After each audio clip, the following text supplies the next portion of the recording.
John and Mary feel relieved after helping Elizabeth's spirit, but their curiosity about the history of the Stanley Hotel and the various supernatural events within it still burns. They felt there was more to discover, more mysteries hidden within the walls of this old hotel.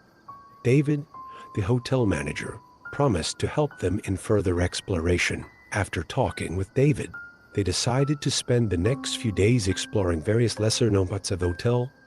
They hope to find more clues about their history and strange events at this hotel. David gives them access to the hotel archives, a room filled with old documents, photos, and notes from the past. Mary was very excited as she began to dismantle the dusty boxes, looking for something that could provide deeper insight into this hotel.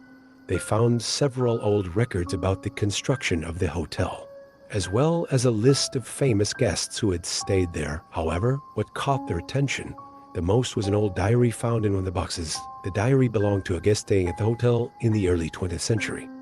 The diary tells of various strange experiences that the guest experienced while staying at the Stanley Hotel.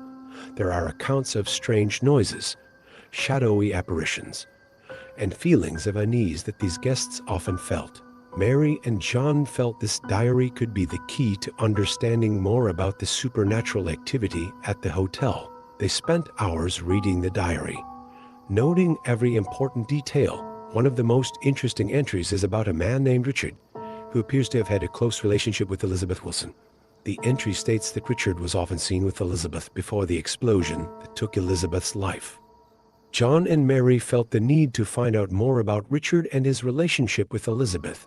They asked David if there is any record of Richard in the hotel archives. David helped them search, and finally found several documents that mentioned Richard's name. Richard turned out to be an engineer who worked at the Stanley Hotel at the time. He was known as a highly competent and reputable man. However, after Elizabeth's death, Richard disappeared without a trace.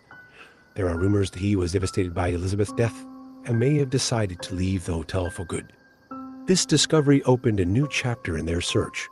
They wanted to know if anyone else knew more about Richard and his relationship with Elizabeth. They decided to talk to some local residents who might have knowledge about the history of the hotel and the people who once worked there. They meet a local historian, Mr. Thompson, who has written several books on the history of Estes Park and the Stanley Hotel. Mr. Thompson was very interested in their story and willing to help. Mr. Thompson gave them several books and articles he had written, as well as additional information about Richard and Elizabeth. According to Thompson, it is possible that Richard and Elizabeth had a secret romantic relationship due to their differences in social status. Thompson also suggested that they visit several locations around Estes Park that might be related to Richard and Elizabeth. One of the locations suggested by Thompson was an old cabin located in the woods outside of town. The cottage is said to have been the place where Richard hid after the tragic incident at the Stanley Hotel. John and Mary decided to visit the cottage the next day. That morning, they packed up and got ready for the trip to the old cabin. They brought the map given by Mr. Thompson and some equipment to explore a place that may have been abandoned long ago.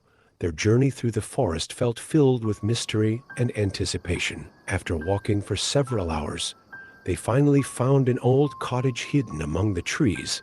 The hut looked very old and was about to collapse, but it still stood strong. They opened the creaky door and entered a dark, dusty room. Inside the cottage, they found a number of old items that appeared to belong to Richard. There were some books, engineer's tools, and a small locked wooden box. They felt that the box might hold something important. John tried to open the box, but the lock was too strong to just open. Mary suggests they take it back to the hotel and try opening it with more appropriate tools. They gathered some other items that seemed important and left the cottage to return to the hotel. Upon arrival at the hotel, they asked David for help opening the wooden box. Using several special tools, David managed to unlock the box. Inside, they find several letters and old photographs that appear to have been written and taken by Richard.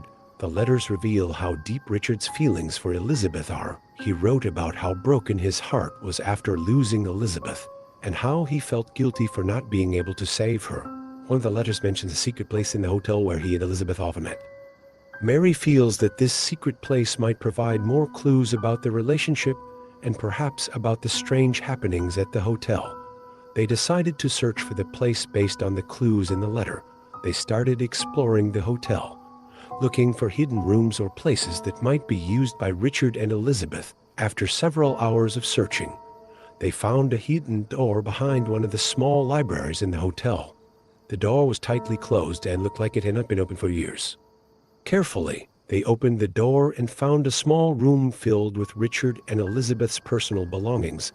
There were several photos of the two of them, books, and a small table with some letters on it. The room looked like a place they used to meet in secret. John and Mary felt that they had discovered something very important.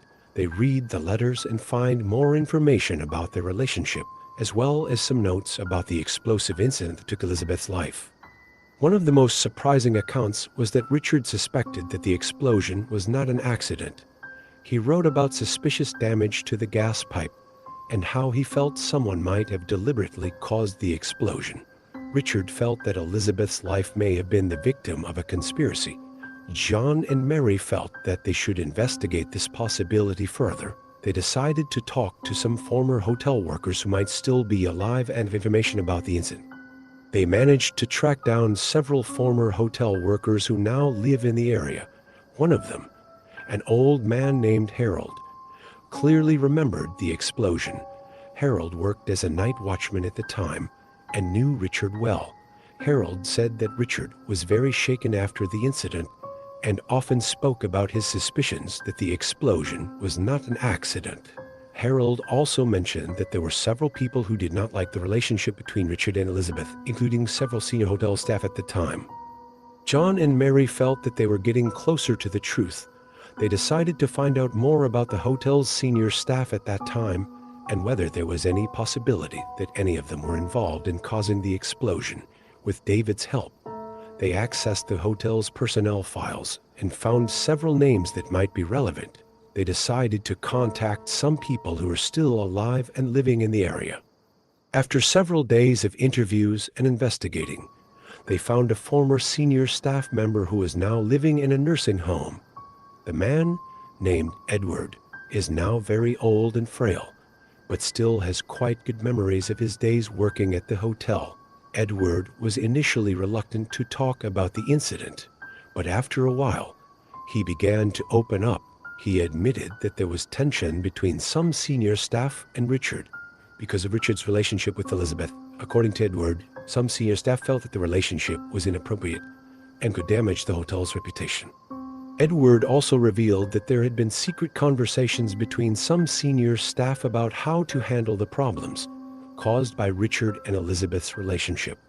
Although he had no concrete evidence, Edward felt that the explosion was probably planned to end the relationship in a tragic way.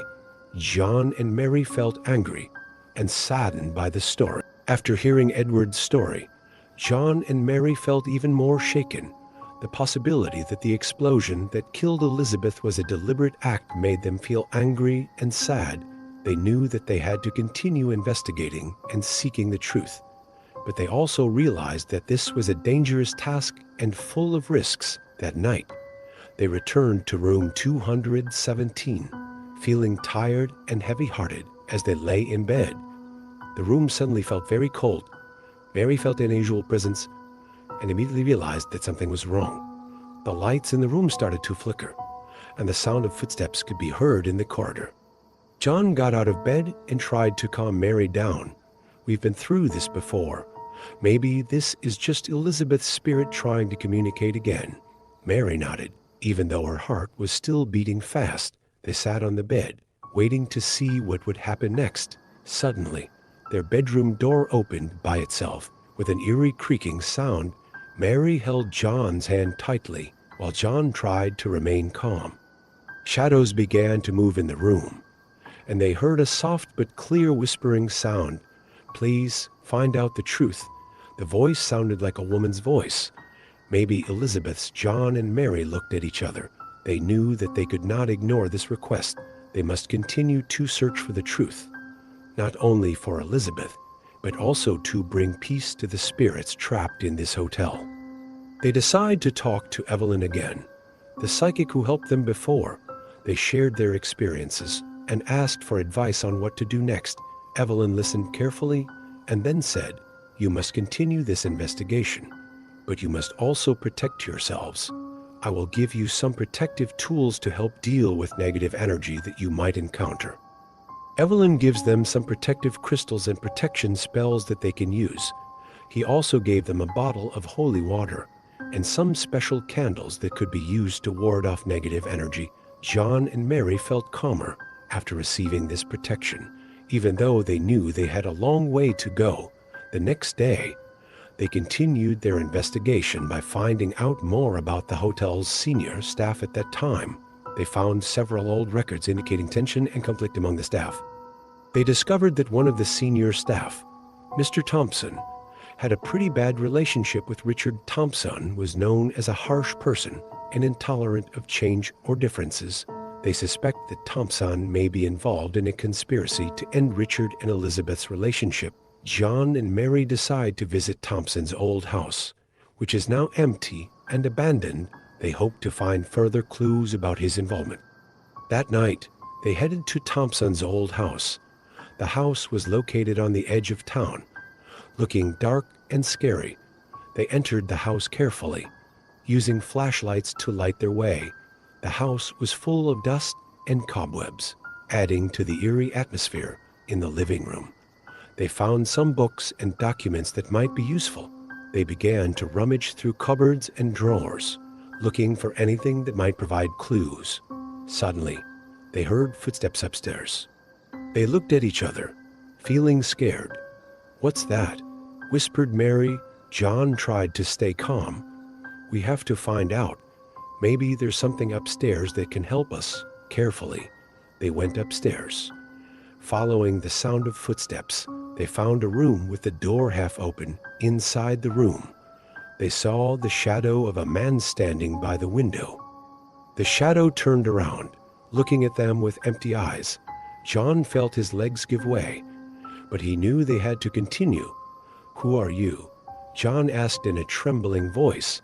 The shadow didn't answer, but slowly disappeared into the darkness. They entered the room and found several letters scattered on the table. The letters appeared to have been written by Thompson and contained plans to end Richard and Elizabeth's relationship.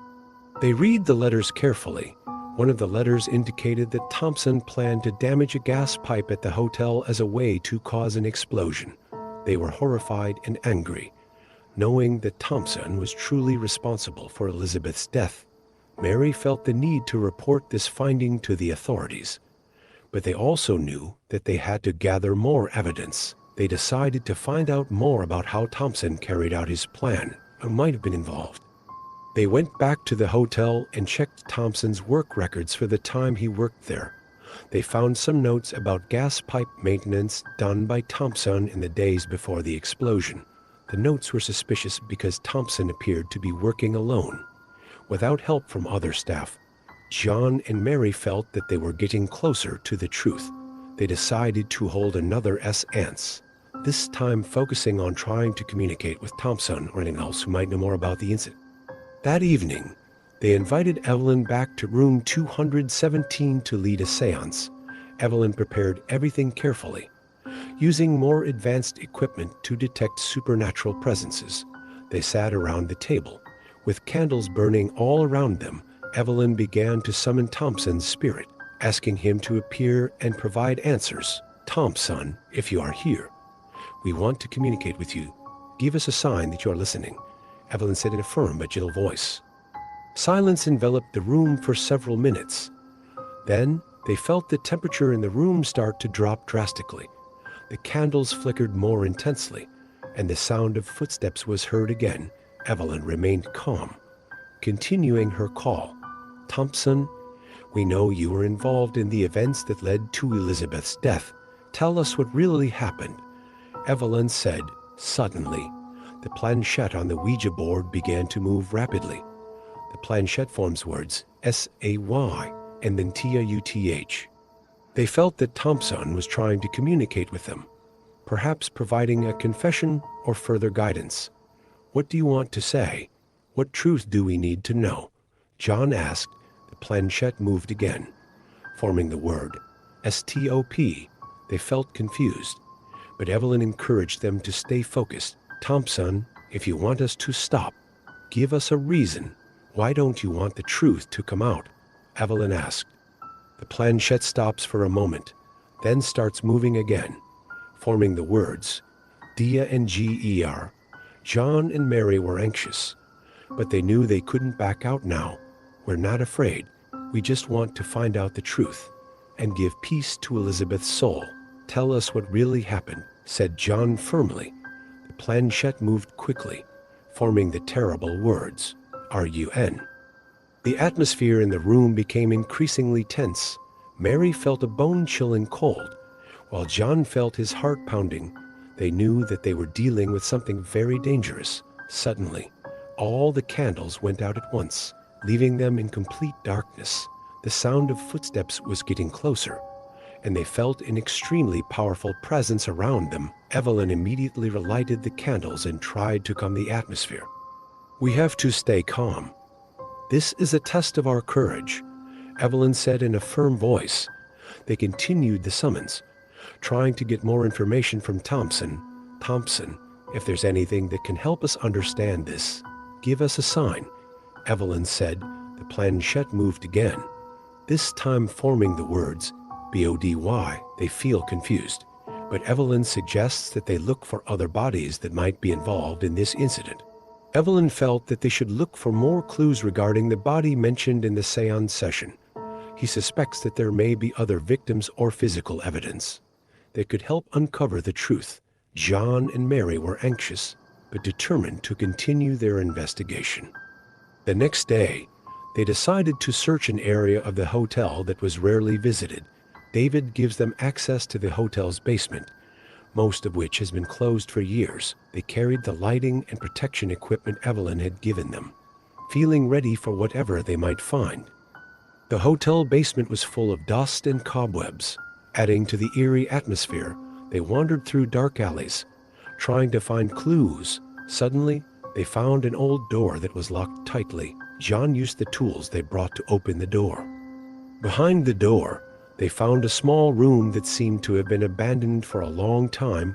Inside the room, they found several personal items that appeared to belong to Thompson, including notes and work tools. They also found an old wooden chest covered in dust. They opened the wooden coffin and were shocked to find a human skeleton inside. Mary nearly fainted at the sight of the skeleton, while John tried to remain calm. They knew they had discovered something very important. John immediately contacted the authorities to report their findings. The police arrived and began investigating further. The skeleton was taken for examination, and they awaited the results anxiously. Meanwhile, they tried to find out more about the skeleton's identity. A forensic examination revealed that the skeleton belonged to a man who died around the same time as the explosion that killed Elizabeth. Police suspect that the man may be one of the perpetrators involved in the conspiracy. However, the exact identity is still not certain. Meanwhile, John and Mary continue their investigation by reading the notes they found in the basement. They found several letters written by Thompson that revealed more about his plans. One of the letters mentioned the name of someone he worked with. That name was George, one of the hotel staff who had long since retired and now lived in the suburbs. John and Mary felt that they had to talk to George to get more information about the conspiracy. They visit George's house and find him a friendly old man, but seemingly tired of his life. When they started talking about Thompson and the explosion at the Stanley Hotel, George's face turned serious. "Thompson does have evil plans," George said in a shaky voice. He wanted to get rid of Elizabeth because he thought the relationship was damaging the hotel's reputation. "I didn't agree with his methods, but he forced me to play along." George explains that he helped Thompson damage the gas pipe, but he had no idea that Thompson would cause such a large explosion after the incident. George felt guilty and decided to retire early, hoping to forget everything that happened. John and Mary felt sympathy for George, but they knew that they had to report his confession to the police. They thanked George for his honesty and immediately returned to the hotel to alert the police. The police arrested George for further questioning. With this new evidence, they began to build a strong case against Thompson and George. Meanwhile, John and Mary are relieved that they have helped uncover most of the truth, but they know that their journey is not finished. That night, they returned to room 217 to rest. Although they felt relieved that they had found an important clue, they still felt anxious about what might happen next. Suddenly, the lights in the room start flickering again, and they feel a supernatural presence. John and Mary sat on the bed, holding each other's hands tightly. They heard the same whispered voice as before. "Please find out the truth." Mary felt that Elizabeth was still trying to communicate with them. "We've already discovered most of the truth, Elizabeth. What else do we have to do?" Mary asked in a soft voice. The whispered voice came again, clearer this time. "Have you ever considered that there is more than one conspiracy?" John and Mary were shocked to hear that. They looked at each other, feeling that they might have missed something important. They decided to investigate further, finding out if there was another conspiracy involved in this incident. They decide to return to the hotel basement, hoping to find further clues. With David's help, they checked all corners of the room, looking for anything they might have missed before. After several hours of searching, they found a secret door hidden behind an old bookshelf. The door led to a narrow hallway that looked like it hadn't been opened in years. They felt that they might have discovered something very important. They followed the passage and found a small room filled with secret documents. Inside the room, they find notes that reveal more about the conspiracy at the hotel. They discovered that there were several other people involved in the plan, including several other senior staff. John and Mary were angry and shaken to learn that so many people were involved in this evil plan. They decided to take the documents to the police as additional evidence. The police began investigating further and arrested several people mentioned in the documents. With this new evidence, the case against Thompson and his colleagues grows stronger. John and Mary were relieved that they had helped uncover the full truth. However, they also felt sad knowing that so many people were involved in this tragic incident. They hoped that by uncovering the truth, the spirits of Elizabeth and the other victims can find peace. That night, they returned to room 217 for the last time. They lay in bed, feeling calm for the first time in days. Suddenly, the lights in the room began to flicker again, and they heard a soft whisper, "You have found the truth. Thank you. Now I can rest." Mary felt tears rolling down her cheeks. "We're happy to help, Elizabeth. May you find the peace you deserve." The whispers disappeared, and the atmosphere in the room returned to normal. John and Mary felt that they had succeeded in helping the spirits of Elizabeth and the other victims. They felt relieved and happy that they could be part of solving this mystery.